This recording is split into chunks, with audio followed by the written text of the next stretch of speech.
Good morning, everyone. It's time to go on the record. In the land of the free, at the home of the brave. Pope Francis's message to Congress, the hot button issues he took on, and will we see a policy change after this historic visit? Do these people know what they're expected to do? Do the supervisors know what they're doing? We have to get on the ball immediately. On Beacon Hill, the death of baby Bella sparks a renewed round of outrage. Another horrific failure at DCF. Where do you point the finger? Every 9 seconds in this country, a woman is assaulted or beaten. Attorney General Maura Healey is our guest today. She says domestic violence is the leading cause of injury to women in America. From WCPB Boston, the inside word from Washington to Beacon Hill. Today's newsmakers are going on the record. Good morning, everyone, and welcome to On the Record. I'm Ed Harding, along with our News Center 5 political reporter, Janet Wu. Our guest this morning is the Attorney General of the Commonwealth of Massachusetts, Maura Healey. There are many issues to discuss. It's great to have you with us this morning, as always. Thank you for taking the time to join us. So let's start off with the tough one, DCF. It's once again under the microscope. Bella Bond has finally been identified, but she's only the latest child once under the agency's auspices to have been injured or to die. Is the Baker administration making all the right moves to correct the problem at this point? Well, look, this is so sad. It is so tragic. It is absolutely heartbreaking. I want to acknowledge the work, the great work of the state police and the investigators in this case who worked to make sure that we know who baby Bella is. Look, I think the point is this.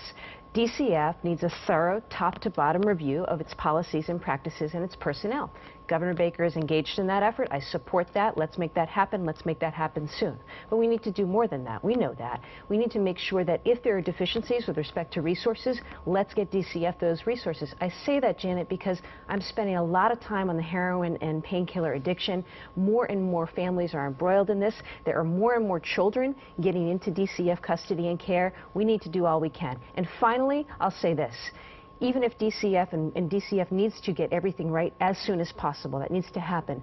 But it's not just DCF alone. Remember, we have a collective responsibility for the health and well-being of children in this state. I'm going to do everything I can, but we all need to work to come together on this to ensure that our young people, who are our future, are well cared for and taken care of. These two issues are interconnected, opiate abuse as well as the problems at DCF. Governor Baker has spoken frequently on both of these issues. He's tried to pump money into both of these areas. Is he moving fast enough, though? He's working very hard. We're working very hard. We're working very hard together. And is he doing the right things at this point? I think that the report laid out any number of recommendations that are important that we're moving forward on. I'll tell you what we've done. We look to make Narcan available to all first responders. That's a deal that we struck with the maker of Narcan, which is the life-saving medication. Through that agreement, we now have that in the hands of, or will have that in the hands of first responders around the state. I proposed a new law to make the trafficking, the sale of fentanyl a crime, because fentanyl, in addition to heroin, is showing up and killing people. We need to encourage and support access to treatment, to care, and we're working on that. Also, intervention and education. A lot more work needs to be done. I have made that a top priority. I know the governor has as well, and we'll continue to move forward. I don't want to let go of the DCF thing for just a minute, because you're absolutely right in laying out exactly the steps that have to be taken along the path. But this is 2015, and how many years have we been hearing this? There has to be a change from conversation and steps to be taken to actual implementation of acts to prevent it every step along. Doesn't matter the administration, the Patrick administration now, and now under the Baker administration, it's still there. It can't continue. It can continue. It cannot continue. But look, the reality is, Ed, that DCF has a very difficult mission. There's a very difficult population. There are 40,000 kids under the care and supervision of our state who have been taken away from or taken out of their families for any number of reasons. It's absolutely the time to fix this. It's long been the time to fix this, and that's why I'm glad to see the Baker administration stepping forward to undertake this thorough review. Let's get it done quickly, and let's get in place once and for all the right policies, the right practices, the right management, the right training, the right support, so that we don't see any more instances like we saw in this tragic case of little baby Bella. You've approved true marijuana ballot questions, which still need to go through a year of sort of legal ramifications, and they have to get more signatures. But do you have a preference for how marijuana should be handled here in Massachusetts? Should we be taxing it? Should we be controlling how how it operates and how it sells. Well, I think that's These two ballot questions are very different from one another in that sense. And really, that's going to be the call for the voters. The job now for proponents is to go out and collect the signatures. I haven't taken a particular view of that. I think we're all looking forward to learning more. My hope, Janet, though, has been that we could end up with a single ballot question to make it easier for voters. I'm not sure that we're going to get there, but we'll have to see what develops over the coming weeks. Do you think marijuana should be legal? No, I don't think that marijuana should be legal, and here's why. I'm somebody who supported medical marijuana. I supported the decriminalization of small amounts of marijuana.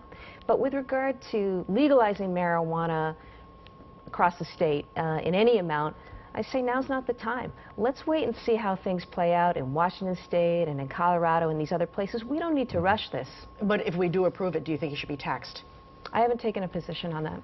As a politician, you haven't decided on that? I haven't. We're in the fall. We're in September, and there's an awful lot of talk about football. So I want to talk. You are looking into the rapidly expanding and lucrative fantasy football industry. There seems to be a lot of money there. Let me talk to you first of all. But what are your instincts telling you about this industry? Well, look.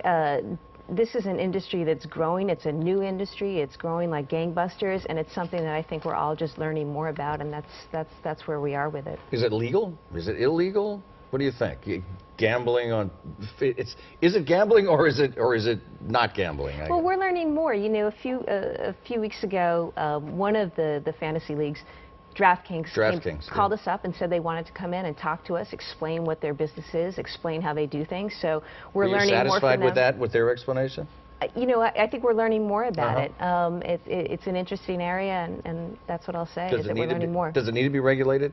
You know, it's an interesting debate. I don't know enough to say just yet. I think you see it debated and discussed nationally. You see it discussed. It was before the state legislature a week ago. We just have to learn more. But when it comes to football, I'll tell you what I am happy about. I am thrilled with the Patriots' start. I am thrilled with Tom Brady, you know, and his performance the last couple of weeks. I'm really thrilled that our office was able to partner with Robert Kraft and the Patriots on this game-change effort to combat domestic violence. And I sure hope they go out and beat the Jaguars today. You know, I know they will. That was a brilliant audible that you just called at the line of scrimmage. That was brilliant. Very good. So there's a very little known fact. It was almost a secret that the Democrats had a state convention last week. And yet there was very little criticism of Republican Charlie Baker. Does that tell you, does it tell the people in Massachusetts that he's doing a good job?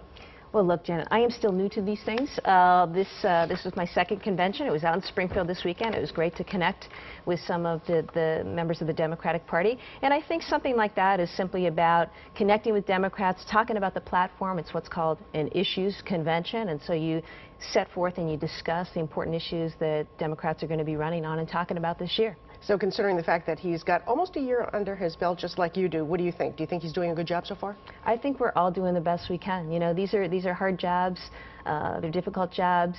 There are any number of issues as you look across the state, and we'll certainly look to put our best foot forward every day. I know that's what he's doing. That's what I'm trying to do. Here we are for the OTR Pop Quiz. Are you ready to rock and roll? There's Deja no answer vu to all that over question. again. It's very good. That's in honor of Yogi Berra this week. Yes. When you reach the fork in the road, take it. All right, question one. The first Monday in October is nearly upon us, and that signals the start of the U.S. Supreme Court term. Traditionally, how long does each side get to argue before SCOTUS? 30 minutes. 30 minutes. Question two. Which justice drew a lot of conservative fire during the second GOP presidential debate, with several candidates questioning his Supreme Court nomination by George W. Bush a decade ago? Which justice drew a lot of conservative fire during the second GOP presidential debate? During the second appointed by George W. Bush. It's tied to the health law. Chief Justice John Roberts. Okay, I was not understanding the question. I apologize. No problem. That fork, I should have taken it. We continue on the record with the AG. Stay with us. Have you ever argued?